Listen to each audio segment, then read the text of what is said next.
A lot better.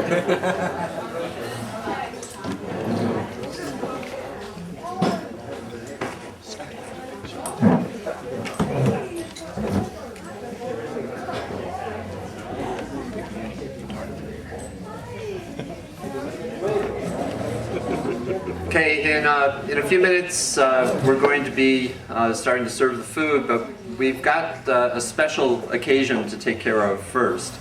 My name is Joe Miller. I'm currently the board moderator here at the IDF, and I'd like to welcome everybody here for this evening. Hopefully we'll be having more people show up a little bit later. The Disciples Foundation has not had a campus minister since Jim Holloman ran away from us. We won't let him forget that. And recently, our current executive director, Jen Tiabji, has become a licensed campus minister. And so now, yes.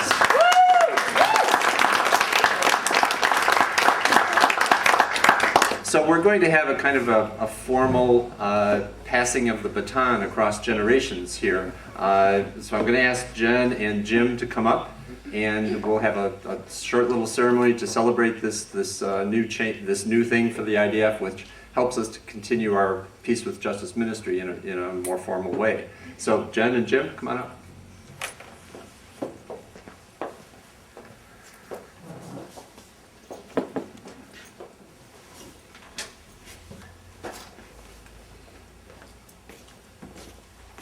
History tells us that the rose is a symbol of the uprising initiated by the Jesus of Nazareth movement back in the 1st century under Roman control.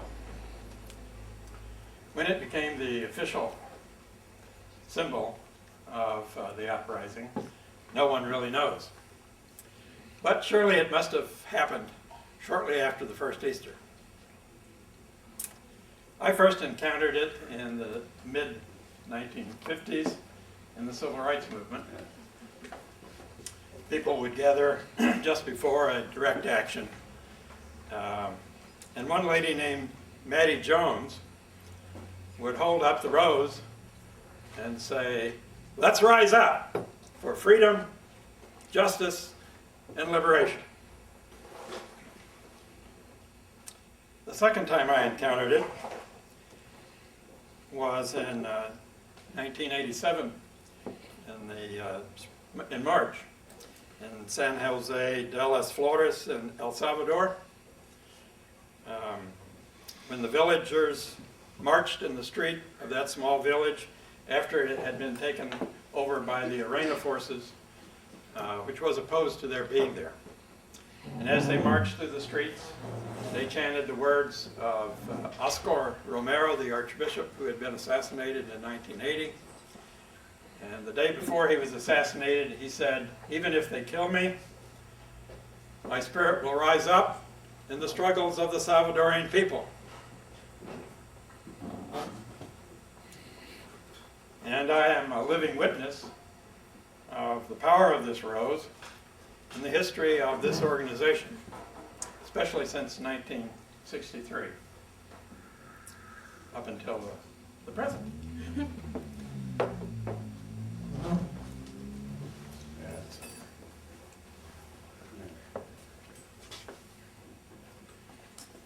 Now, any symbol makes sense only when it is understood and seen in the context against the events where people raise it up. And this rose only makes sense when it is raised up in IDF struggle for peace with justice. All right.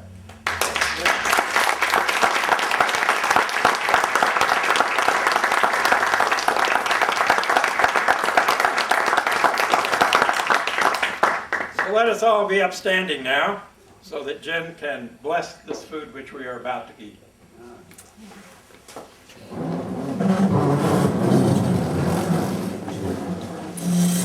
Bless this food to the nourishing and the strengthening of our bodies. From this moment forward, may we carry on the continual struggle for peace with social justice. Amen. Amen. you know, I'll have a seat now if you'd like. Thank you very much, Jim and Joe, for doing that. I am grateful and very excited to be the campus minister now at the IDF. So in terms of food, because I know people are very anxious for that because it smells very delicious, what we're going to do is I'm going to call on tables to go up one at a time so that way we don't have a mad rush to the food, so that way stay civil. You will be serving yourselves in terms of portions. Please try to be nice and not take all the food so the last group has no food left. So please think of that when you are taking your food.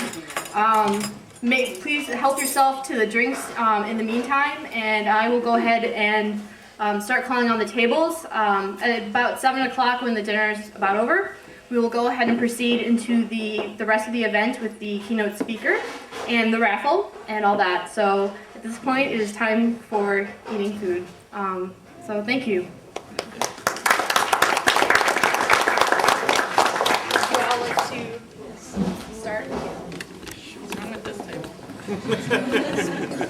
We always pick the wrong table. It's a tradition. When you go to the middle, you know it's the wrong table. It's a tradition. But that never worked even when we had the substitute. Okay, wise elders are here. No, we are helpful wise elders. And we don't eat as much. Rest of the evening, but please feel free to keep eating if you're hungry. There's still lots of food back there. There's desserts, cider, coffee, all that good stuff. So please help yourself to that. If at any point you do need to use the restroom, there is one right down the hall. It is a co-ed bathroom, so it's all good. As I guess I was introduced earlier, my name is Jen Tabji, and I am the Executive Director and Campus Minister of the IDF, the Illinois Disciples Foundation. And as many of you probably know, we are a Peace with Justice campus ministry. We had celebrated our 100th anniversary not too long ago. And if you are interested in learning more about what we do, there's some information on the lit table outside and a board that kind of has information about what we do and our history. At this point, I'm going to talk about the raffle. So this is your last opportunity to buy raffle tickets. We're going to be doing the raffle slightly differently than past years. So at this point, I'm going to go ahead and read off the different prizes. Staff members can be walking around selling tickets. So if you want a ticket, raise your hand. If you have tickets to turn in, please give it to them, because once James starts speaking, it'll be the end of buying raffle tickets. So prizes for this year. The grand prize is a framed original print from Old Vic Art Gallery, as you can see over there. It's very nice. The first prize is a gift certificate and shopping party for Circles. It's a $100 gift certificate. The second prize is 2 tickets to a Cranert Center show. Third prize is gift certificate to Radio Maria.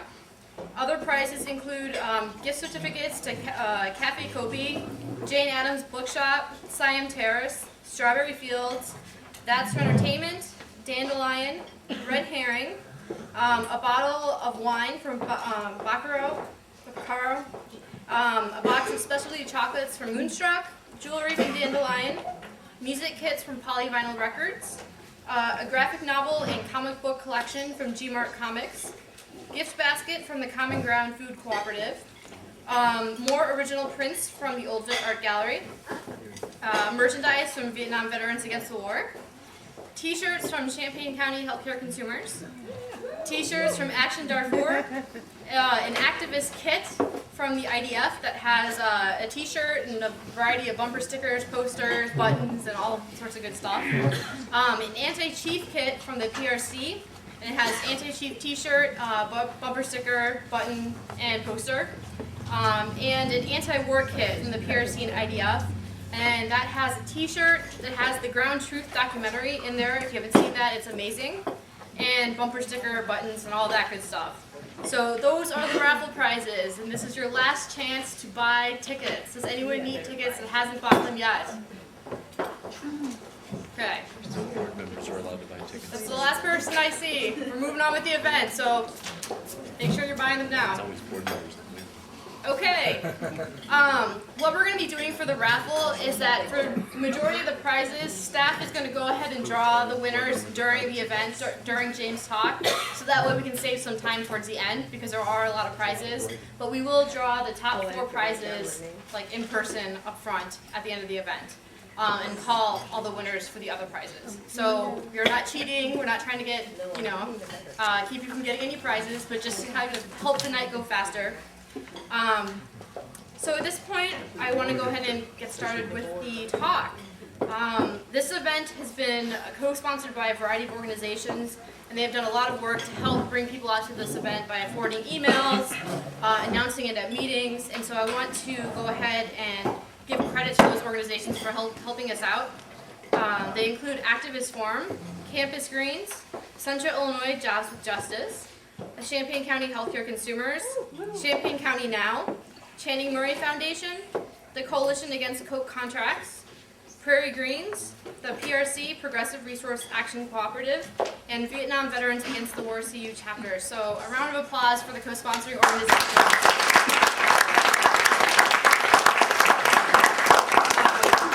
Their support, we would not be able to put on events like we are today. And at this point, and one of the most important parts of tonight, I'm going to introduce our speaker, and I know you guys are all very excited to hear him. James Thindwa will be giving our keynote address tonight, entitled Intersecting Workers' Rights, Living Wages, and Undocumented Immigration. His address will locate immigration in the context of global economic policies that favor corporate profits at the expense of worker and community interests. James is calling on Congress to ease the path to legalization, strengthen the rights of all workers to organize, and to enact a national living wage. Finally, James will discuss how the construction of border walls violates the spirit of triumph, openness, and freedom that Americans celebrate, especially in this post-Cold War, post-Berlin Wall period, and is not the answer to solving the immigration concerns. He has been the executive director of the Chicago Jobs with Justice since 2002 and has been helpful in the recent forming of the Central Illinois Jobs with Justice chapter. In his more than 22 years of organizing experience, he has worked on healthcare reform to stop the privatization of Medicare and Medicaid, participated in anti-apartheid movement, organized for utility rate reform, fought in opposition to nuclear energy, and worked for environmental advocacy and much more. And without further ado, I would like to welcome James Thindwa, our speaker tonight.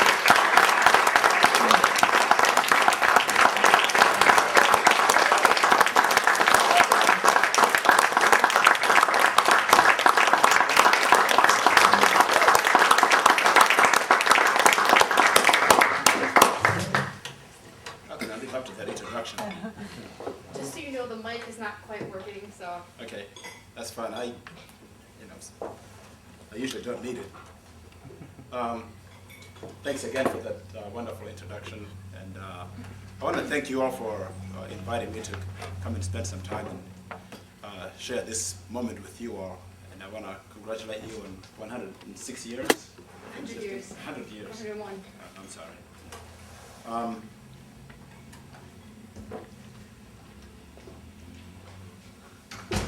We're at a time right now that presents opportunity, but also a lot of anxiety. I think there's some opportunities out there because we seem to be noticing a shift in public opinion on a range of issues, more importantly, the war in Iraq, which is good. My anxieties come from the doubt that I have that the Democrats will produce alternative policies that are going to be progressive enough. But that's going to happen because, if it happens at all, it's going to be because we all work together to build a movement on the ground that is going to move them to do the right thing. 2 weeks ago, well, before I start, I want to just maybe take some liberties. I know I shouldn't, but while I'm talking about the war, the shift I just referred to in public opinion needs to be looked at in the context of a lot of the work that has gone on. I know a lot of people sitting in this room have been very active in the anti-war movement. The media that Chile led for this war cannot take credit for exposing how badly things are going in Iraq. I think some of the media outlets have done a pretty good job of doing that. But I think that most of the changes we're seeing right now are a direct product, I think, of a lot of the hard work that's going on the ground, the protests, the rallies. For a lot of people standing on the fence who are quite not sure how to respond to this war, I think seeing thousands of people in the streets helps to move them. It helps to reassure them, give them cover, to say, you know, those millions of people can't be crazy out there opposing the war. So it's really interesting to see. So I just want to congratulate all of you for the good work that's going on out there. We should take credit. If the situation wasn't so tragic in Iraq, we really should be celebrating, because I think this is we don't do enough of this on our side. We don't do enough of self-congratulation and celebration of the hard work that we do, because quite frankly, a lot of organizations and individuals have put a lot of time and energy to oppose this war from the start.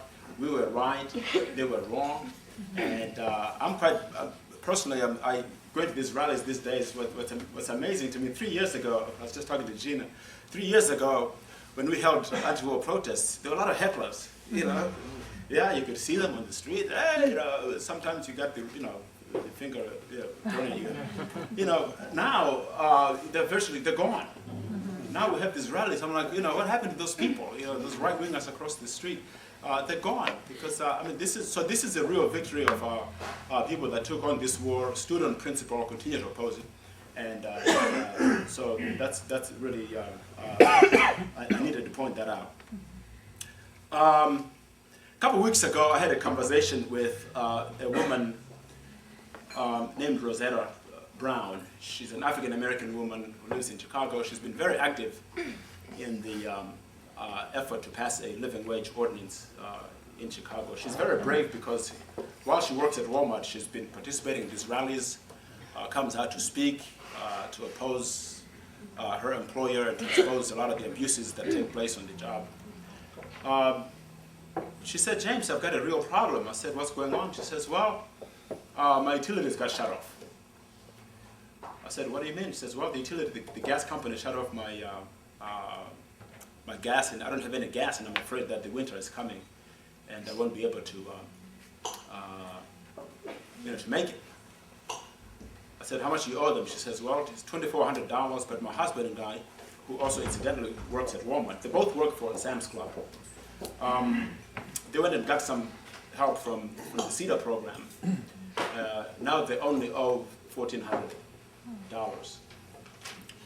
I mention her because she's become sort of this emblem of the struggle that we're engaged in against Walmart, the struggle for better accountability for corporations and a dignified existence for workers. Here are these two people who work for a company, the wealthiest corporation in the world, that last year sold $300 billion worth of goods and made a profit of $11 billion. They're both poor. They're facing a winter without gas. I think there's been a growing consensus in this country that no one should be poor. I think we agree that poverty is bad. I think most people, if you ask them, they want poverty eradicated. But it's particularly offensive to people that those who actually get up in the morning and go to work should be poor. One of the reasons, those of you who didn't quite keep up with the struggle in Chicago, one thing that really allowed us to win this, the City Council of Chicago, as you know, passed the big bucks living wage ordinance by a whopping 35 to 14. 35 out of 50 aldermen sided with us and said they wanted big bucks companies like Walmart and Target and Home Depot and so forth to pay a living wage, which in Chicago would be $10 per hour. We also added $3 to that. That would go to health care. This was a triumph in our view, a triumph of really honest, earnest organizing that we did, as opposed to the blatant use of money, the fraudulent use of money, if you will, by Walmart. And I'll talk to you a little bit about that. We went out and talked to people in Chicago. We knocked on doors. We did things the old-fashioned way. We knocked on doors. We had phone banks and called people. And the one thing that I, sort of remembering the conversations I was having with people, the one thing that seemed to resonate with people is this idea that people can work full-time and still be poor. I just found people, when they say, well, you know what, maybe they just need to come in, why are you guys opposing Walmart? I said, no, we're not opposing Walmart. It's okay if they come. We just think that they ought to pay a living wage to workers. What do you think about that? Do you really think that people who work at a company like that should be poor? And a lot of people said, no, that's not acceptable. We brought in Celinda Lake and Associates. Celinda Lake is a well-known pollster nationally. She came into Chicago twice and did some polling on this.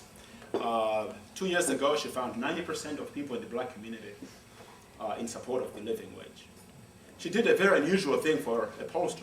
She not only asked them if they would support a living wage law, she gave them the best arguments from the other side. She said, well, what if they leave, as they are threatening? If you pass this living wage ordinance, Walmart is going to leave. They're going to stop construction of that west side Walmart, and Target is going to close down. Working people, low-income people, poor people in the black community, universally said, we don't care. We want a living wage.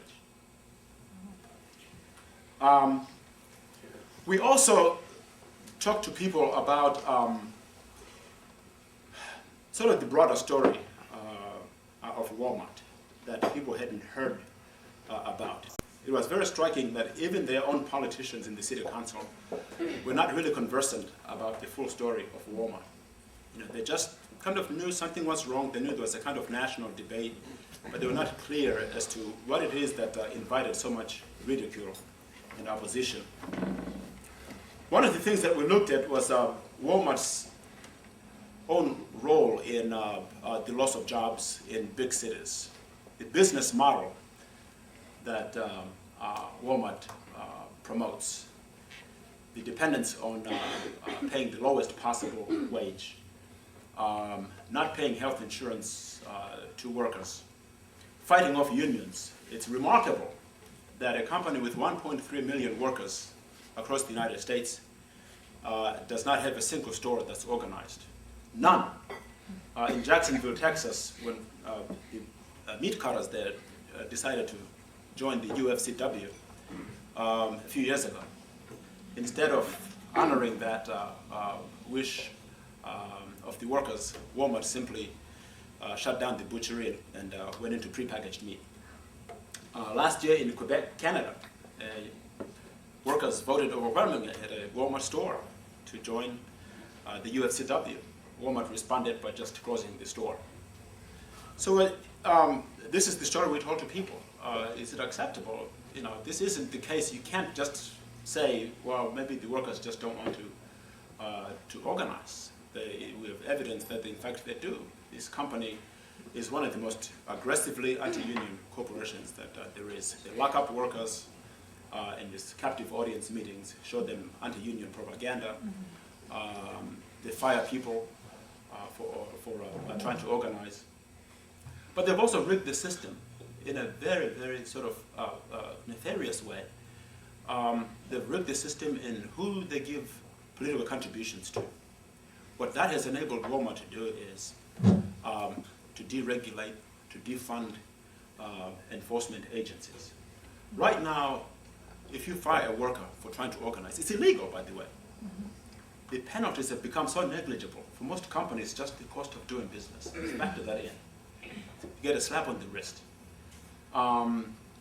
So it's a combination of this manipulation of the political system through contributions to right-wing politicians. By the way, 85% of politicians in Congress who get money from Walmart are the most right-wing of them all.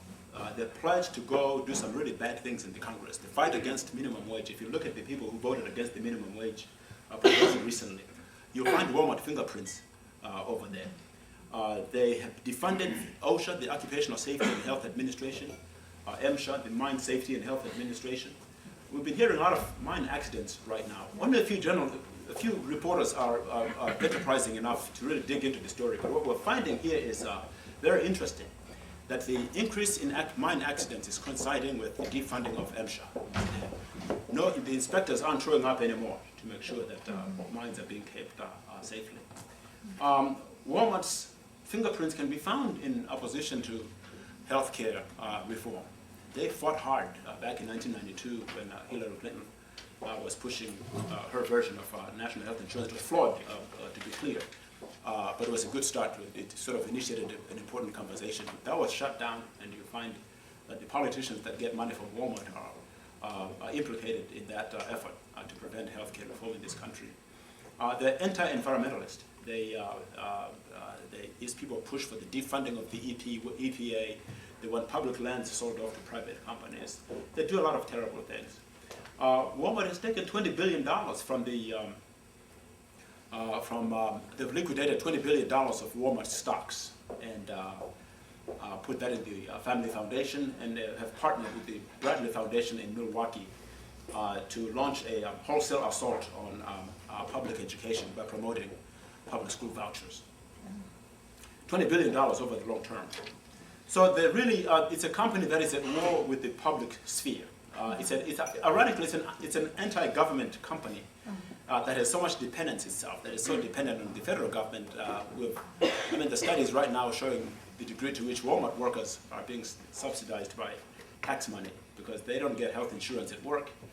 We're finding that Walmart workers are applying for Medicaid. In fact, in some cases, store managers have these manuals where they actually they teach workers, instruct them on how to apply for public assistance. We're finding Walmart workers receiving utility subsidies, courtesy taxpayers. In Georgia, 10,000 Walmart children are in the CHIP program, the state children health insurance program. 10,000 children whose parents work at Walmart. So the cheap product is coming at a pretty high price. The consumers go to Walmart thinking they're getting a cheap deal, and then they turn around and their tax money subsidizes this wealthy company. That is the message we brought to people in Chicago. We talked, some of the conversations took a long time because people had a lot of questions. We also, another issue that we find to be very offensive to people is the issue of corporate CEO compensation. We looked at all of the companies in Chicago, all of the big box stores who are opposing the living wage ordinance, and looked at their executive compensation packages. What do you know? H. Lee Scott, the CEO of Walmart, makes $35 million per year. The CEO at Home Depot makes $36 million per year. Target pays its CEO $45 million per year. But Walmart was in town. These companies were in town. Some of the lawyers they brought to Chicago to fight off a living wage were making $800 per hour. A CEO, so I was talking to one of the aldermen, Alderman Ed Smith from the 28th Ward, who became one of our important allies. Again, a lot of the education we did just talking to aldermen and telling them the story. Said, Ed Smith, why don't you do the math, when you give your speech in the city council in support of the living wage, break it down to what $35 million looks like. So he went out and had his staff buy a couple of poster boards, really huge, made some great media that day. He said, $35 million that H. Lee Scott makes, broke it down to $16,000 per hour. Then the other poster had the Walmart worker, who makes $7.30 per hour. The Walmart worker makes $16,000 per year. So Mr. H. Lee Scott, in just 1 hour, makes what it takes his worker a full year to make. I think people found that disturbing. They found that to be an unacceptable status quo, that these companies were in town paying lawyers $800 per hour to fight against a worker who was simply looking for $10 per hour. Workers who want $3 per hour for healthcare because they can't get the federal government to reform the healthcare system. And the federal government can't do that because Walmart goes to Washington to fight it. Think about it.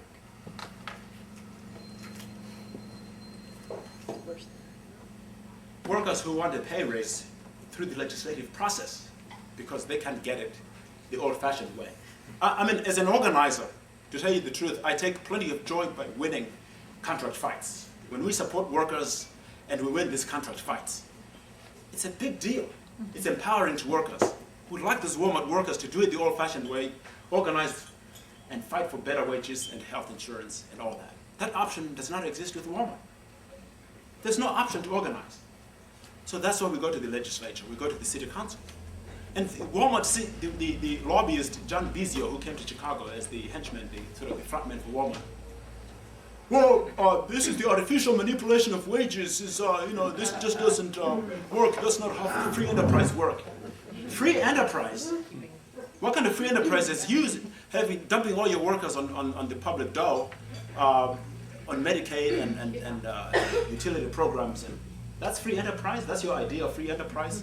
How much do you get in subsidies? Walmart gets $1 billion per year, nationally, in subsidies that go to this wealthy company. They're talking about free enterprise. We're distorting the free enterprise system by going to the legislature to artificially raise wages. I think just people found that to be just so absurd. Then we also looked at some other facts. Why is a company like Walmart so desperate to enter Chicago? This is where the politicians were so far behind, because we figured it out. The amount of effort Walmart put into coming to Chicago, in the big cities, they've spent 20, 30 years avoiding the big cities, in part because they knew that in the big cities, the strong labor community coalitions were going to put up a fight. And Walmart would risk having the business model, that nefarious, rapacious business model, exposed. So for the longest time, they stayed away. And they were doing just fine, by the way. They were profiting. But right now, even by their own internal memo, the Wall Street Journal 3 weeks ago, front page, small towns saturated. They can't go anyplace else. The landscape right now, if you look at the map of the United States where Walmart stores are located, it's replete with abandoned Walmart stores. They're reaching saturation in the suburbs. How many Walmart stores are you going to build in Joliet or Champaign? So the reality is that unless Walmart enters the big city, they cannot maintain current growth levels. That's just a fact that they cannot delete. They have to enter the big cities. And what do you know? Chicago has a $350 billion economy. We're bigger than the state of Michigan. Chicago's economy is bigger than the state of Michigan. It's bigger than the country of Switzerland. What kind of CEO in his or her right mind would choose to leave that kind of market because they can't pay $10 per hour to a worker? You'd have to have your head examined. I mean, your stockholders should have you fired. That's simply not going to happen. The city of Chicago gave Target $10 million in tax subsidies and tax abatements to make Chicago an attractive place for the company to come in and do business. $10 million of tax money plus an additional $1 million that Mayor Daley gave to Target to build this rooftop garden up on Elston in Chicago. Made it a beautiful store, very attractive place. To this day, that's Target's flagship store in the country. It is Target's most profitable store in the United States. They're going to close that, they're going to walk away from that because they don't want to pay $10 an hour. And by the way, Costco, not too far from Target, Costco pays a living wage, $11 per hour. They cover 97% of health insurance, their workers. So the notion that these companies can't afford to pay a living wage is belied by several facts. One of which is that Costco does quite well. It made over $1 billion in profits last year. The difference might be that Costco knows something about workers, that if you pay workers decent wages, they become invested in the success of the company. Those workers don't steal as much, if they do at all. They reduce retraining costs. Employers spend a lot of money. If you have if you have this revolving door like they do at Walmart with 50% turnover, you're going to be training a lot of people. That costs money. Costco keeps costs down because their workers stick around for a long time. So we won on the ground. We won this argument.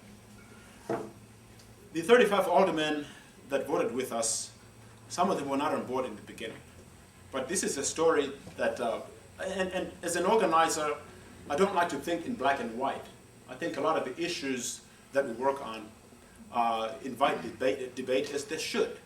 The complexity of healthcare and a lot of these issues are, belie kind of some of the simple analysis that we give them sometimes. But this is one issue that's actually in black and white. If you're a community leader in Chicago, if you're a leader on the south side of Chicago, where Walmart wanted to build the stores, they targeted the west side and the south side. Those leaders in the beginning perhaps didn't know how to respond to this. But we sat down with each one of them and we talked and we gave them evidence that Walmart is coming to Chicago because Walmart has no other place to go. This is a big enough economy. They're chasing consumers. There's sort of this reverse migration going on. Wealthy, white, young professionals coming back to Chicago. And so that's a market that Walmart is pursuing. It has little to do with payroll. Unfortunately, what Walmart did, and this is one of the most depressing moments in this campaign, was the use of money to buy off clergy in Chicago, buy off community leaders. But in this one instance, our first public hearing, first legislative hearing in the city council, one of the leaders there, Reverend Flowers, I'm naming names because it's true. Reverend Flowers was with us. He was one of our allies in the beginning when we started this campaign back in 1983. I remember talking to Reverend Flowers 3 days before the first hearing in the city council, going over talking points for him to testify in the city council. He showed up and I was kind of, it was interesting because Reverend Flowers walked in and went and sat on the other side of the chamber. And I was wondering, guys, why is Reverend sitting over there? What seems to be the problem? So I went up and said, Reverend Flowers, is everything okay? Are you ready with your talking points? Oh, yeah, I'm cool, we're fine. And so when they called his name out to testify, Reverend Flowers came and testified on behalf of Walmart, sang the praises of Walmart. They're going to bring jobs to our community. We found out that Reverend Flowers had been on the receiving end of a $5,000 check. What Walmart did was it's a company that is shrewd. They did market research far in advance. They found out that on the south side and the west side had lost Brax Candy. Remember that, Brax Candy? 1,500 workers. The company moved to Mexico and Argentina. South side on 83rd and Ryerson, 83rd and Stewart, the Ryerson steel mill had shut down. And so when you have large pools of workers, newly unemployed workers, and politicians who are nervous and anxious about unemployment and eager to get people to work, that's what Walmart understands. And there's a vulnerability there. A worker in that position has got bills to pay, doesn't have, oftentimes is not going to be fighting too much. And give me a living wage, especially if you threaten to go someplace else to build.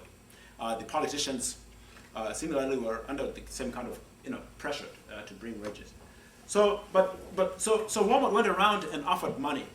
They found out that a lot of ministers in these communities, beyond pastoring on Sunday, are holding 2 or 3 jobs. Why? Attendance is down at church. Donations are down. Why? Because they've lost jobs. Why? Because the Walmart business model, and I know it's complex, I can't reduce it to one company, but Walmart has become the emblem of this business model. It's a business model that has been putting a lot of pressure, with the kind of market share that Walmart has, the amount of pressure they've put on suppliers to come up with the cheapest possible products. Right now, if you supply, let's say, bicycles to Walmart, the traditional relationship between supplier and buyer has changed. Historically, you could tell the buyer what you're selling your product for. When you're dealing with Walmart, the reverse is true. Walmart tells you how much they're going to be paying for that bicycle. Take it or leave it. If 30% of your contracts are with Walmart, and they've sucked up all this market share, you oftentimes don't have a lot of places to go. You're going to have to come up with that price that Walmart wants. What do? You go back to the workers and say, hey guys, you want to keep your job or what? You're going to have to take a pay cut. You're going to have to take healthcare benefits cuts. In the worst cases, the companies close down and they move overseas. So much of the deindustrialization, the loss of jobs we've seen in these communities is a direct function of the jobs that are disappearing because manufacturers and suppliers are under this pressure to come up with the cheapest product. So that vulnerability caused some ministers to say, you know, I'll take the $5,000 check. Some of them got big bucks. Reverend Meeks, $50,000. It's a lot of money, right? $50,000. He rounded up black ministers and said, you know, you got to oppose this living wage ordinance. So it was a strange feeling to have people schooled in the tradition of the civil rights movement, who all of a sudden were embracing and making common cause with this wealthy but abusive, one of the most notoriously anti-labor, racist, sexist corporation in the world. In 2004, in June, a judge gave the green light for 1.6 current and former Walmart workers, women, to go ahead with a class action suit. There's been systematic discrimination. There's evidence that women in Walmart were making less money, not by accident, but as a matter of culture, as a practice within that company. So here we are. Here we are. This company is now being embraced by black leaders. A number of them went beyond just opposing the living wage. Reverend Leon Finney, a few days before the big vote we had back in July on this ordinance, held a rally at his church. 1,000 people he brought to his church. 1,000 black people yelling and singing in opposition to a living wage ordinance. What we found, though, was that the 1,000 people came to that church under some pretty fraudulent means. The reverend had put up flyers in the Woodland community and said to people, if you're looking for a job at Walmart, come to this rally and bring a photo ID and a resume. And so they came by the throngs. The idea was to use this event as a launch pad to get that many people to show up at the city council as a show of force in opposition to the living wage. Fortunately, people saw right through it. After that rally, they knew it was a fraud, and none of them showed up at the city council. They ended up going to this west side of Chicago and bussed teenagers, 14, 15-year-olds, gave them T-shirts that read, "Don't box us out." They were brought in there, given $15 and a lunch at Burger King to come to the city council and give this appearance of opposition to the living wage. I want to say something else. I'm dwelling on this because I want to paint a picture of sort of what happened in Chicago, and these battles are going to go on, are going on in many parts of the country. That it's not just right now. We're not just being victimized by the corporations. We're now being victimized by a leadership, community leaders, that are trading in the long-term interest of their people for short-term, often private, personal gain. That's what's really frightening about this, the willingness of Walmart to do this. And they've bought off major civil rights institutions. I can say this because it's true. And I don't want to be in trouble because I want to quote the right figures here. They live in a pretty litigious society. I don't want to end up in court. This year alone, Walmart's contributions include a $1 million grant to the Congressional Black Caucus Foundation for scholarships and internships for black students, a $5 million grant to the National Urban League, a $500,000 grant to minority journalism scholarship programs at 10 black colleges and universities, including Hampton and Howard University. When we were launching this campaign, I got on the phone and called Philip O'Bannon, who is the president of the NAACP in Chicago. I said, Philip, people need a living wage. This is a great campaign. We need the NAACP to come in and not just endorse this, but to bring people to the city council, come to rallies. Why don't you come testify in the city council? Head of the NAACP testifies in support of the living wage. this is a fight that you need to join. For 2 years, I recorded 15 phone calls that went unreturned. The NAACP was AWOL. The Urban League was AWOL. None of the black civil rights leadership. The word came down from Washington. We're getting these millions of dollars from Walmart. That's a campaign that you need to stay away from.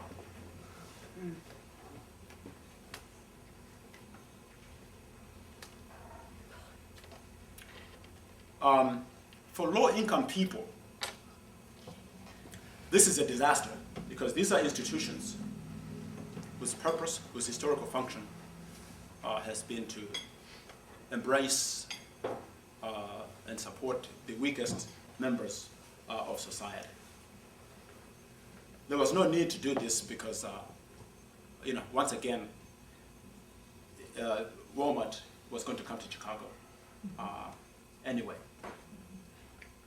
When did the civil rights movement, when did we make this turn from embracing the poor and working people to embracing wealthy corporations and protecting them from having to pay a living wage to workers? When did that change happen? When I testified in the City Council in Chicago, I said, I don't want to single you out as black members of the City Council, but I just want to ask you, and let me start by just thanking you because, during the anti-apartheid struggle, I came to the City Council, it was 1985, and the City Council of Chicago passed a resolution condemning apartheid and calling on all of the companies that had city money invested in South Africa to divest. I said, the City Council passed that resolution here.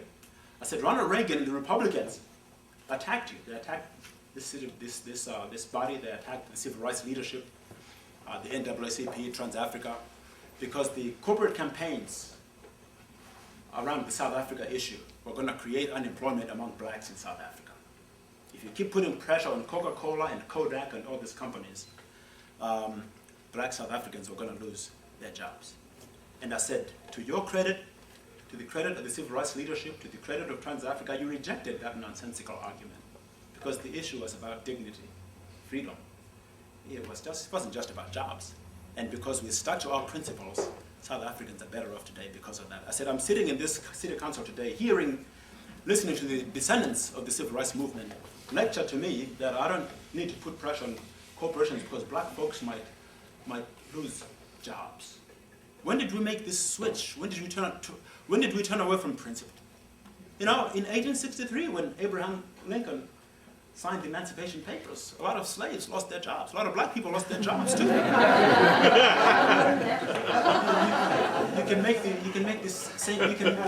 can make that argument. This is about principle. Stand up and fight. So none of these leaders really tried. Nobody sat in one room with Walmart and said, you're paying this guy $35 million a year. He makes $16,000 an hour. Why can't a worker make $10 an hour? What seems to be the problem? And what's this with discrimination? What's this with the lawsuits? What's this with your corporate culture? No questions asked. Red carpet. Come on in and exploit our people. Welcome. That was the message. And we were presented as the enemy. The headline in the Sun-Times, I'm not kidding you. Headline said, activists, not Walmart, are the enemies. We're the enemies of the workers. We're the enemies of the people for demanding a living wage, for asking for a living wage. The Chicago Tribune ran 11 editorials against us. 11 editorials in opposition to the living wage. But this company is center stage in what's happening globally. They're center stage. Among other things that I mentioned early on in terms of what they're doing in Congress, if you look at NAFTA, Walmart was instrumental. Walmart and its politicians in Washington are responsible for giving us NAFTA. What has NAFTA done? Since 1994, 6 million Mexican farmers, their family, and workers have been dislocated. They've been pushed off the land. Why? Because when the tariffs went down and American corporations no longer had to pay that tax, they flooded Mexico with American grain. Grain that's subsidized here by your tax money. Grain that is produced under modern day mechanization. is now dumped on Mexico. Mexican farmers cannot compete. They can't possibly do that. Why? Because right now you can go to Mexico City and buy corn from Iowa, from Nebraska, from Indiana at cheaper rates than locally produced corn. Those farmers have left the land. It's being taken over by Archer Daniels, Midland, Dole, Monsanto. That's who's buying off the lands in Mexico. What are those farmers doing? They're moving to Mexico City. They're living in slums. Or they're trekking north to the United States to get jobs. The woman that you heard about in Chicago who's holed up in a church, Elvira Arellano, she's a victim of that. They own the farm. Her people own the farm. She was on a farm. She was a farm girl in Mexico. They had to sell that farm. They just couldn't compete. They just couldn't operate. She's here as a victim of trade policy. She's here as a victim of globalization. So you see this debate around immigration taking place. And the politicians, sponsored by Walmart, who gave us NAFTA, now have a solution. Now have a solution to immigration, to undocumented the illegals. The solution is to go to the border, to build walls, and to pass legislation in the Congress felonizing immigrants, the criminals, the illegals. That's the solution. So there's been sort of this failure of leadership, that our leaders have failed. Well, the Democrats are caught up in their own contradiction, quite frankly. The best argument, the most important argument, the best context in which to locate this debate on immigration is trade policy. They can't talk about it. Why? Because Bill Clinton and Al Gore championed NAFTA. They gave us, NAFTA was passed on the watch of a Democratic president. So they've disarmed themselves. They've disarmed themselves. They're reduced now to supporting policies. Senator Obama voted for the Senate bill that called for border wall construction. Scared. If I don't support a wall, I'm for illegal immigration, and I might not run for president in 2008. So it's a major problem, because these trade agreements, the victimization is not just in the people who are being forced off their lands and coming here. And by the way, like we said yesterday on the radio, people just don't decide to come to the United States. It's one of the most difficult, you can testify to this, my friend from Cape Town there. It's very difficult to leave your family and friends and your familiar places and come to another country. Some of these folks are trekking through deserts at 120 degrees. Who wants to do that? What can possibly be worth that kind of sacrifice? Right? So it's not an easy decision.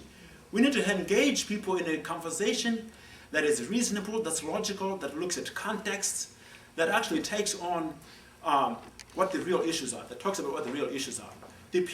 Politicians have to be accountable. If you gave us NAFTA, you have no right to go to the border and demand that walls be built. If you voted for NAFTA as a politician, you have no right to point at an immigrant and call him or her illegal and call them names and call them felons. You have no right to do that. Where is the accountability?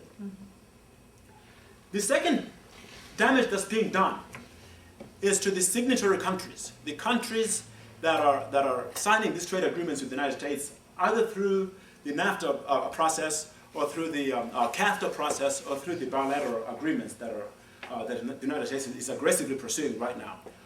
They've kind of figured out that going after these big trade agreements like the FTAA, Free Trade Area of the Americas, is difficult because it invites so much opposition. I mean, remember, we went to Miami back in 1983 and had anti-FTAA rallies down there. It's bringing too much attention to this. Opposition is huge. So they're going country by country right now. Where if you're the trade representative from Malawi, imagine what your chances are sitting down across the table from somebody from the U.S. Commerce Department. Well, there's such an imbalance in power. So they prefer right now these bilateral negotiations. But the problem is that the trade agreements are facilitating the relocation, the outflow of jobs in the United States, because these companies no longer have to pay tariffs when they sell their products, and they no longer have to pay tariffs when they ship back their cheaply produced products from those countries. But the damage is being done actually at a time when it is so enormously important to support and foster democracy. It's not a stretch to even have this conversation around terrorism in that context. If you're concerned about stopping terrorism, you better start looking at economics. And you better start looking at the issue of democracy. But here's what goes on in those countries. When American corporations that live here, because trade agreements are making it easy for them to do that, when they go to Bangladesh, when they go to India, when they go to Guatemala, when they go to Peru, and sit down with local elites to talk about building a factory there, they're saying, you know what, we want to build a factory here to make blue jeans for Walmart. But you know, you have to help us by creating a business-friendly environment. You know what we mean. You know, it's code word. It's code for you need to get rid of labor union organizers who are going to be interested in organizing workers at this plant. You need to deal with those women who are making a lot of noise about the treatment of women at this plant. You need to deal with child labor advocates who are going to be here poking around to see if children are being used at this factory. You need to deal with environmentalists who are going to be concerned about toxics being discharged in the air and in the water. You need to deal with human rights activists that are going to be raising concerns about how people are being treated. So the local elites become complicit in undermining what you and I know to be the building blocks of democracy itself. When we talk about civil society, that's what we're talking about. We're talking about labor unions. We're talking about women's rights groups. We're talking about those who advocate for the interests of children. We're talking about human rights activists. That is the fabric of democracy. That's how democracy is built.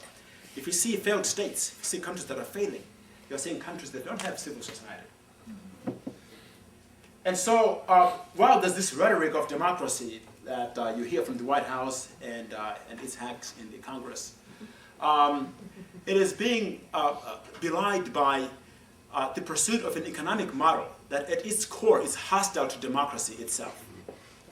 When they say democracy, democracy, democracy, they're conflating capitalism, they're conflating free markets with democracy. That's not what they mean. To them, democracy means unfettered access to markets at all costs. If we have to undermine labor unions, if we have to undermine women's rights advocates, if that is what we have to do, so be it. So this is an economic model that has one thing in mind, and only one thing: the maximization of profits. They're not interested in democracy. And what is ironic to me as I get out and talk to people like that is that the whole Iraq War, after they ran out of rationalizations for why they went there, after the WMD were found, they found this new language around democracy. Oh, we're fostering democracy, we're fighting for freedom in Iraq. Well, are you really? And I'm frustrated because the journalists are not asking the hard questions to this administration. How can you seriously stand on the world stage and say that you're interested in pushing democracy in Iraq? You're fighting this war in Iraq for democracy. And you're so hostile to labor unions. You cannot simultaneously be hostile to workers who want to organize and support democracy. That's a contradiction. George Bush likes to talk about democracy. In this country, his entire philosophy is so hostile to that First Amendment right. Freedom of assembly, free speech, freedom of association. They're launching war. This is war against not just workers. It's an assault on the Constitution itself. When we talk to workers out there about organizing, yes, let's talk about the advantages of belonging to a union, which are enormous, as you all know, right? Unionized workers make a bit more money compared to non-union workers. They're more likely to have health care benefits than non-union workers. One of the reasons I suspect the right wing is at war against labor and against organizing has a lot more to do with protecting corporate profits. I think they figured out that unionized workers are much more alert. They're more civically engaged. Studies that have been done, conducted by the AFL-CIO and some other institutions, show that workers who belong to unions are more likely to vote. than non-union workers. They're more likely to contribute money to local institutions. They're more involved. And so, because unions educate their members as they should. The newsletters that educate members about politics and campaigns and candidates and so forth, that is so important. That's what they're concerned about. The fight against labor unions and labor itself has a lot to do with not just the need to protect profits, but it is this fear that workers who belong to unions are much more conscientized, much more civically engaged. So we need to confront this administration. We need to confront this business model that they are promoting overseas. Walmart is not operating in a vacuum. Walmart is being enabled by the administration and members of Congress and people in state legislatures that are doing its bidding. Walmart, if a company is getting its money's worth from the political process, it's Walmart. They couldn't dream of this. Right? So the system is rigged. Workers can't organize. We can't even get a minimum wage increase in the Congress. Right? Senator Kennedy proposed raising the minimum wage from $5.15 to $7.25. What happened? They stopped it. They stopped it. So it's a fight that we have to get out and rally people. Based on simple facts, the reason we won in Chicago is that none of what we said could not be supported.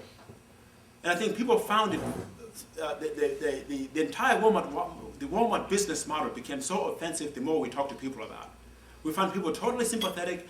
Congress passed the welfare reform bill in 1996. If you trace back and look at some of the language that was used to justify welfare reformers, well, we believe in the dignity of labor. We want you to get off welfare and get a job. Millions of welfare recipients have left the welfare rolls. They're on the job market now. And guess what? The same politicians are now standing at city councils and state legislatures, protecting wealthy companies like Walmart from having to pay a living wage. So on the one hand, we want you to get a job because it's dignified. We promote this work ethic. At the same time, we're going to bend over backwards to frustrate your transition to a decent job that can actually help you escape poverty. Folks, we can't lose those arguments. I think even conservatives find that to be a very... I've talked to legislators who are conservative. And listen, you support welfare reform, yeah. So why can't you support a living wage? Somebody who's left to welfare is making the effort to get a job and to work. Why are you protecting Walmart? You don't think Walmart can afford to pay this woman or this man a living wage? If they can afford it, why can't you make them pay for it? But then let's talk about what happens if you don't. The evidence now suggests that a lot of welfare recipients, especially those that had kids, who are now on the job market because their 5 years is up. Since 1996, a lot of them have exhausted the 5 years, the 5-year time limit that Bill Clinton imposed. They can't go back on welfare. They're having to take 2-3 minimum wage jobs to make ends meet. And what's happened to their kids? Their kids are now left to the vagaries of the street. You and I can guess where those kids are headed, right? So we want folks to get jobs, get off public assistance, but we don't want them to make a living wage, what it actually takes to escape poverty, and we don't really care what happens to their babies. We don't really care. So part of the argument we've been making here is the social stability argument, that people who are earning a decent living. The jails today are not full of the children of middle-class Americans who are lawyers and doctors and professionals and school kids. Today, jails are full of people who have very little education. By some estimates, people in death row, 90% of folks in death row didn't finish high school. It's astounding. It's astounding when black ministers in Chicago stand in city council and oppose a living wage. What are they saying? The same ministers at 5 o'clock in the news every day. They're out there complaining about the pathologies in their neighborhoods. Our people are poor. We got gangbangers. We got HIV/AIDS. We got all these problems. And then the next day, the city council opposing what you and I know to be one of the solutions, which is the living wage. They want to have it both ways. They want to have it both ways. You cannot be a leader today who is worried and concerned about conditions on the ground, on the south side of Chicago, on the west side of Chicago, who then goes to the city council and say, you know what, but Walmart doesn't need to pay a living wage.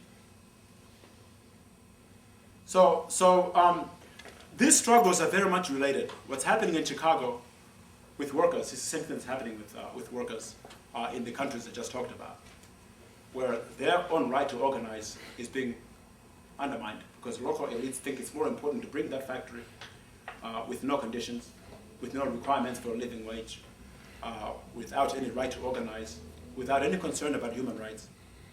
It's the same situation. So these workers, in fact, have a vested interest in working together. That's why I think as a long-term proposition, what my organization, Jobs with Justice, and others are doing is really creating these relationships, working with other labor unions. We have a project right now in India with the New Trade Union Initiative, that in the long run, we want to support each other, support those workers who are trying to organize in India, who, by the way, right now are pushing also a wage floor for Asia. Because quite frankly, the fight for jobs in this country, in the long run, cannot succeed without taking on the issue of wages in the global south. Because as long as there's exploitable labor in the global south, companies are always going to find a way to get there to exploit it. Immigrants who are here today are victims of policies that are aimed to do the same thing, to marginalize workers in those countries. Right? If you can join a union in Mexico and in Guatemala, if you can improve your standard of living by joining a union, you're coming to the United States. But these folks who are here now, the $12 million, let me just close by sort of talking a little bit about that. We've got 12 million undocumented people who are here for all kinds of reasons, but more importantly, I think, they're here because of disturbances in the global economy. The conservatives in this country who are saying we don't need to legalize their status, that we can afford as a country to have 12 million people exist on the margins of this economy with no rights, are saying, well, these people have an impact on low-wage American workers. The way to protect American workers is by denying 12 million people the right to actually be employed. Let's think about this for a moment. Conservatives are concerned about the plight of low-wage American workers who are being threatened by undocumented immigration. Right? The first thing we might ask is, if you're really concerned, let's not forget about immigration for a second. You have this newfound concern about the plight of American low-wage workers. You had a chance to support those low-wage workers by voting for the minimum wage recently. How did you vote, by the way? You had a chance to support a living wage protocol, a living wage initiative. How did you? Where do you stand on the living wage? So this isn't sincere.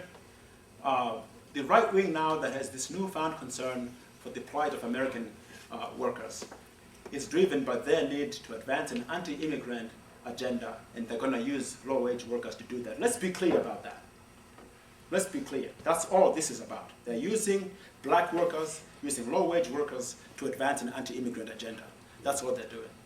We know that if you really want to solve the problem that comes with immigration, let's be frank, let's be honest in saying that yes, if you bring that many people into the economy, there's going to be some impact on low-wage workers. But the way to address it is by conferring rights to those workers. Those 12 million people need to be regularized, legalized, so that they too can join a union. Once that happens, when low-wage American workers and immigrant workers join hands and form unions, they can fight together on the job for better wages and for better health care. And then we remove that option for the employer to play them off against each other. That's how you deal with that. So the next time people are talking to you about, well, they're hurting workers, they're hurting, low-wage workers, it's an important question to ask.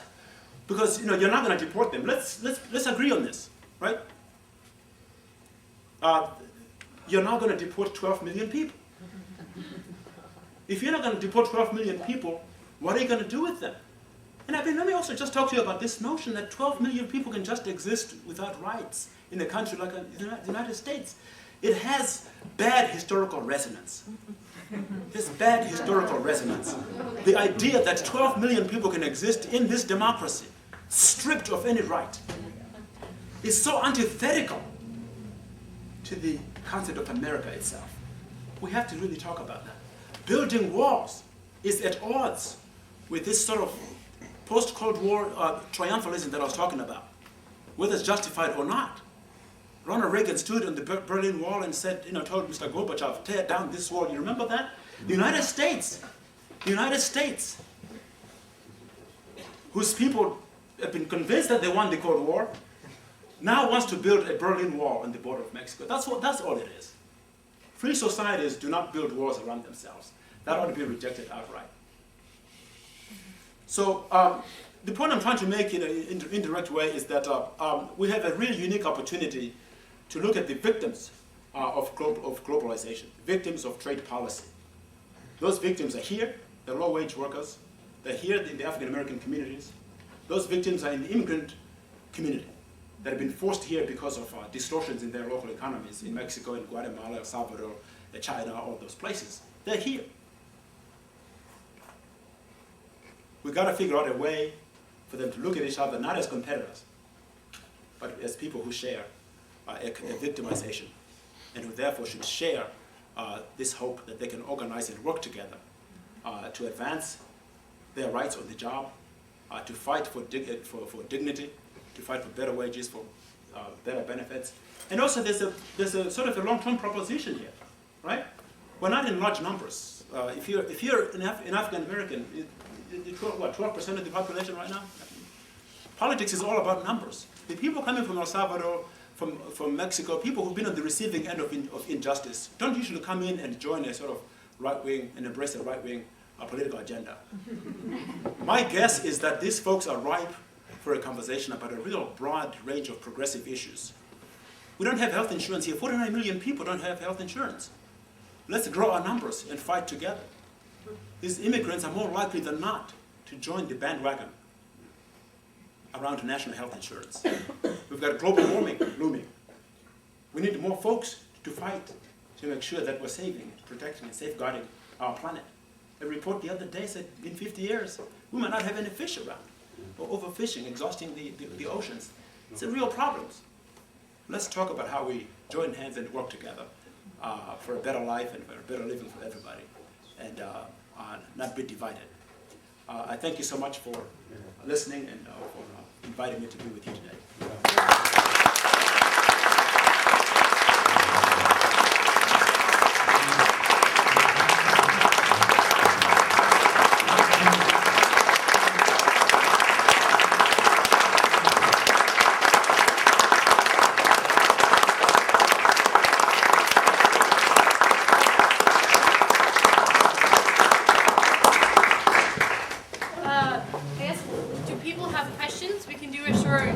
Question and answer session before the raffle, or if people have comments or anything like that.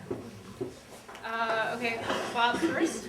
Could you just briefly tell us what's going on now with the living wage in Chicago since the Mayor Daley's veto? Yeah, one of the reasons they gave for opposing it was that it was too narrowly tailored. You targeted just a particular sector of the industry. So what we did was we went back, as I speak, the Brennan Center in New York City, City University of New York that helped us draft the ordinance, is rewriting it, along with Alderman Moore and the rest of us are sort of looking at broadening it.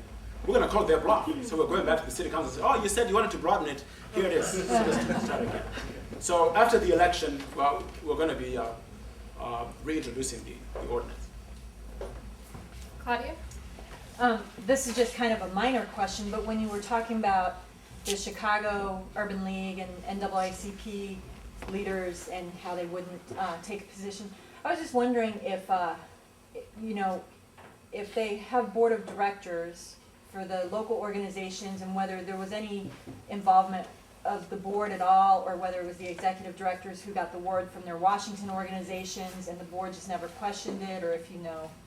there's no question in my mind that, and let me be clear, a lot of these folks are really good people who are doing really good work on the ground almost every day. Sure. My suspicion is that word came from Washington, that they needed to stay away from the Walmart fight, from the living wage fight.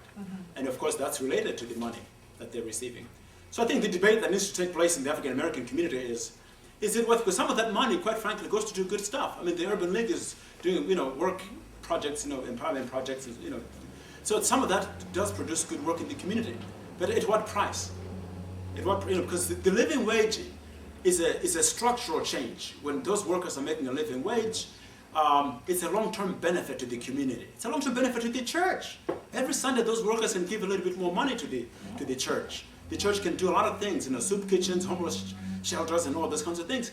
The Walmart donation is a one-time contribution. So it makes absolutely no sense at all. They need to work harder to get money from individuals. I've never been solicited by the NAACP or the Urban League. Yeah, you've got, what's the population? 36 million African Americans now. Get $10 from each family. Okay, be independent. But there's sort of this dependence on corporate money is affecting their ability to really advance a progressive agenda for black folk. Laura?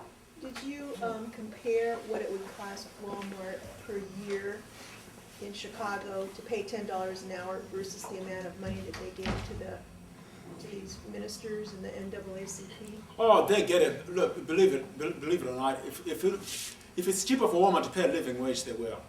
But No, I'm just saying it would probably be a very startling comparison that they're selling out. Right. When if these people were paid the money, it would bring so much more good than a little bit of money. Yeah, absolutely. I haven't done the math on that, but there's no You question. should. Yeah, that's very interesting. Yeah. I'll bring that up. Another thing they do is they reduce the prices, the wages of the people that they buy from, because they buy in such huge quantities that they, as you said before, they control the price. So then that controls the wages of the people who are making the product. Right. Okay. Absolutely. Back there and then up here. James, thanks for a very moving and excellent speech. Just a quick comment and a question. I mean, the compound the dilemma, of course, is the privatization of prisons itself. That's also becoming profitable. Absolutely. So, I mean, that is just to add the privatization of healthcare itself. So, it's that level of aggressiveness. But I was encouraged with your reference to the international solidarity debate with the Global South. And to what extent is this playing out in Africa and around questions of the debt forgiveness and also the broader reparations debate? Right. The labor movement has not taken on the issue of debt relief, not institutionally. I know a lot of labor activists who are involved in that. But I think it's also, part of the story is, that labor just can't do what it used to do anymore. There are fewer resources, fewer members, and so they're picking and choosing their battles. That, unfortunately, that hasn't been one of them. But the AFL-CIO, they just returned from Zimbabwe recently. Bill Lucy was over there, and they were refused entry because they had been attacking the government there for its anti-labor practices. And so there's been collaborations with COSATU on any number of projects in South Africa. So there's some penetration. It's not enough. I think Latin America enjoys the advantage of proximity. That has always been the case. I think Africa gets left out in part. Quite frankly, there's the racism. Let's be honest about that. But there's also the proximity. It's a long way from people here, and it's very difficult to generate interest, institutionally or individually. Joe? Yeah, I'm just curious of how Walmart explains to workers in this country that they can accept a union in China, but they can't accept unionization here. I know what the unionization goes. If you ask your average Walmart worker, doesn't even know what's going on in China. Yeah. Right? So the company benefits from the lack of information, the ignorance. Yeah, it's a very important question. But two, this is how it's playing out. The marginalized workers at Walmart and other workers who aren't making a living wage are spending, some of them, like Rosetta Brown, has another job. They're working 2-3 jobs. This is sort of the other consequence is that people in that mode are very difficult to engage politically. When they can't even, a lot of folks are not even going to vote on Tuesday because they have 2 or 3 jobs. So we're paying a very high price for this sort of the low-wage economy. Those folks have become very much disinvested, if you will, very disconnected from the political process because they're preoccupied with day-to-day survival. One last question. Are you aware of any efforts to increase the minimum wage in Illinois or Yes. or statewide? Or, Yeah, the governor has just announced that he wants it to raise to $7 and. right. Where do you think that's going to go? Well, that's very interesting because Mayor Daley, one of the excuses he gave us was, well, we don't want this to be just Chicago. If you raise the living wage here, the companies are just going to go out in the suburbs and so forth. We need to do it statewide. But he forgot that, in 2000, well, the minimum wage went up in Illinois. In 2000, it almost didn't make it. The amount of work that went into moving the living minimum wage from $5.15 to $6.50, where it is right now, it almost didn't make it. The notion that you can go now and ask for $11, it's quite a leap of faith. So he was doing that because he just wanted to protect his Walmart and large companies in Chicago. So Blagojevich has said it. It's part of his campaign. I think he needs to be reelected. But that's an issue that's working very well with Democrats. I mean, part of my frustration, our frustration in Chicago, is that we're facing resistance not from right wingers. These are Democrats. 49 members of the city council in Chicago are Democrats. Just one is a Republican.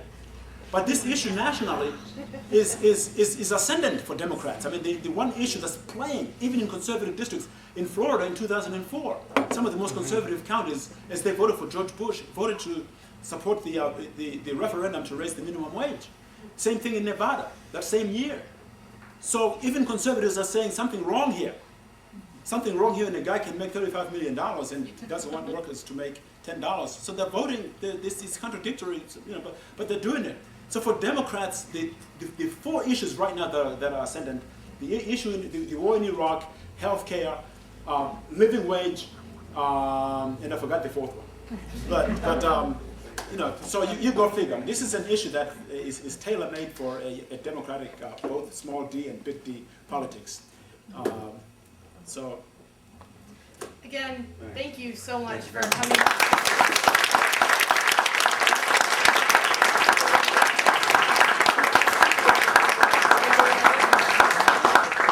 I think that definitely has so far been my favorite fall dinner speaker. So I can't say enough. Thank you so much, James, for coming. I think there was such an invaluable talk on issues that are important locally.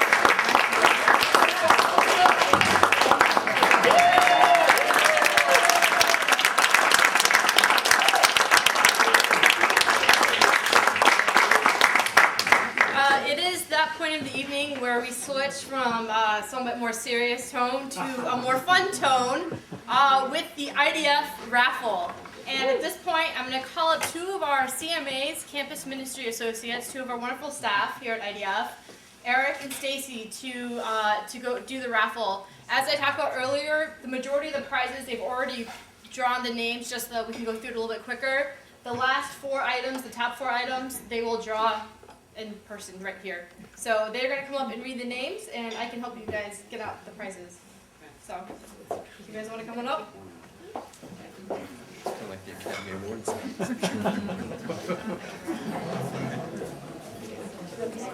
And if you're here when they call your name, please stand up so we know, and we'll give you your prize.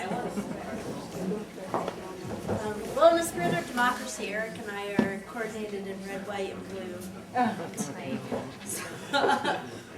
First, we want to thank all the businesses and organizations for donating the prizes for the raffle tonight.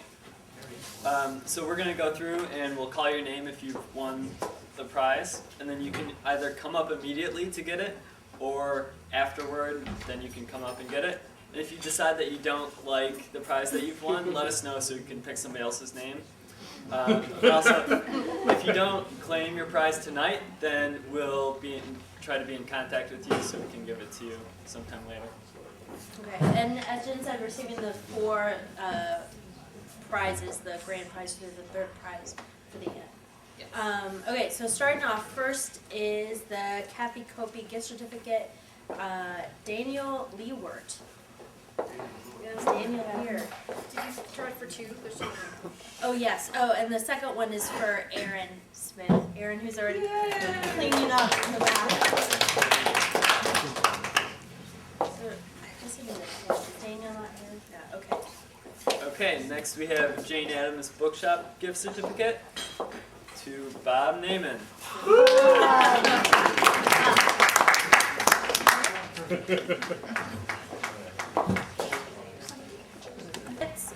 The first one goes to Ron Weimer. Yeah. The other one goes to Sally Anderson.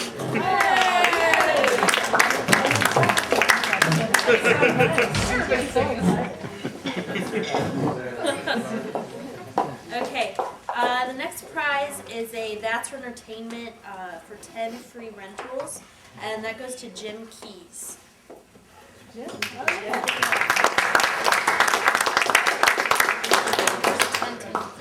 Oh yes, 10, 10, and 5. And we have 10 more free rentals for Bernadine Steak. And the 5 free rentals for Cynthia McDonald.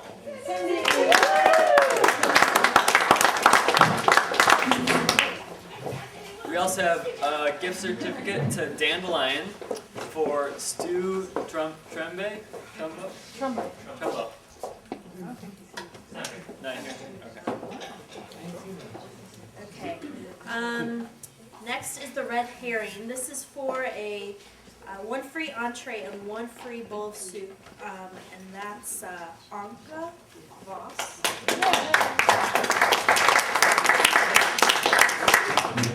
This one is for 2 free bowls of soup, and it goes to Paul and Gloria Winky. 1 for each. They're not here. They're not here. Okay, still the red herring. This is for 1 free entree for Mark Harkrader. Yeah, all right.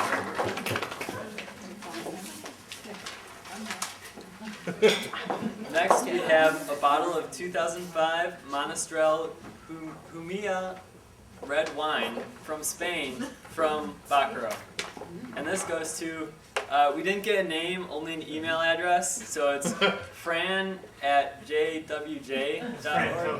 Oh, Fran. Okay, I know. I'll take it for him. Yeah, it's John. Yes, he's in Chicago. Oh, okay. I trust you to share it with him. I'll think about it.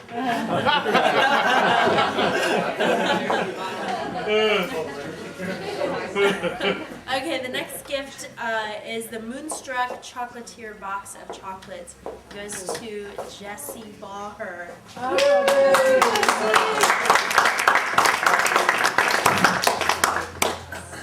And next we have a dandelion bracelet going to Jeff Machota. Yay!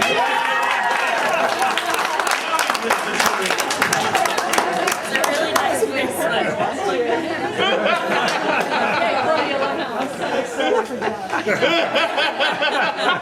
And next from Dandelion is a necklace. Goes to Jessie Baher.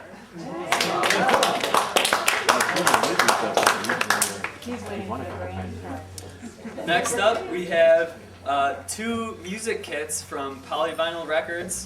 One goes to Doug Garmeyer, and the other one goes to Sally Anderson.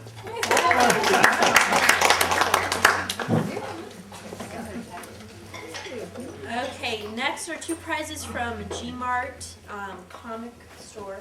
The first one is the G-Mart graphic novel, which goes to Laurel Pressing.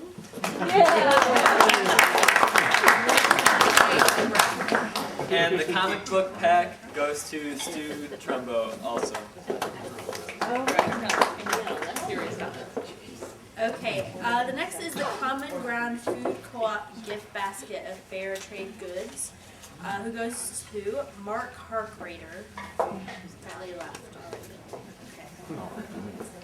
Next up, we have 2 original prints from the Old Vic Gallery. One goes to Cynthia McDonald, and the other one to Sally Anderson.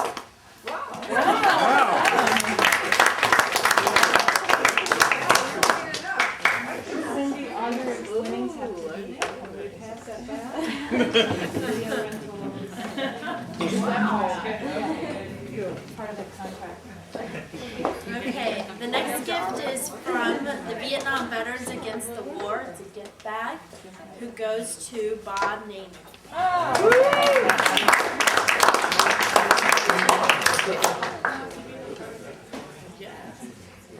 Next up, we have 2 T-shirts from Champaign County Healthcare Consumers.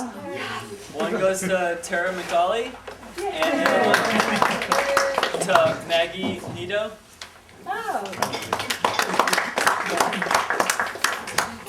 If you guys need to change sizes, let us know.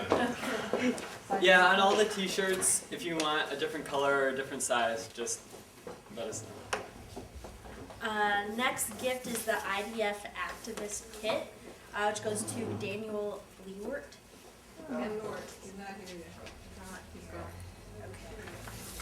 And next up, we have a very special PRC Anti-Chief Kit, and that goes to Jen Tayabji. Let's redraw. We'll redraw. We'll add it in. It'll be the 5th prize. Okay. Next gift is still from the PRC. It's an anti-war kit, including a copy of The Ground Truth. Goes to Cynthia McDonald.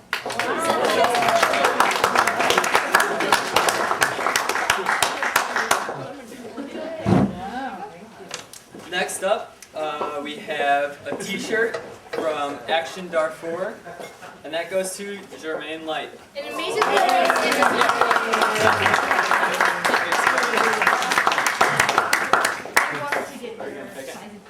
Okay, and now for the big prizes. I guess first we'll do the anti-cheat kit. Yeah. we have actually 2 more strawberry fields. Oh, really? Oh, we'll draw them now too. Strawberry Fields. $10 gift certificate to Strawberry Fields. James Bean. Oh, that's my friend. Another $10 gift certificate to Strawberry Fields. Sally Anderson.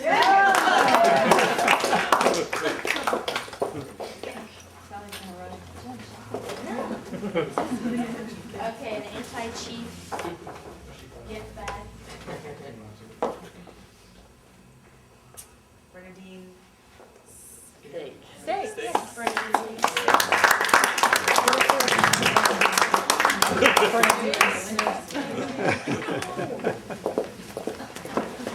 Okay, now we'll choose our 3rd prize, the Radio Maria gift certificate.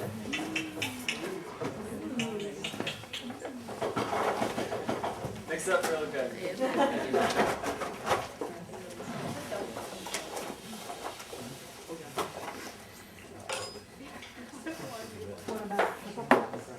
Cole Rodriguez. Is that Oh, you? right. Yeah. Yeah. I mean, not you. I've always known you as The second prize it's 2 tickets to a Craner Center show. Yeah. Nice wrapped. Fred and Amy Kumaro.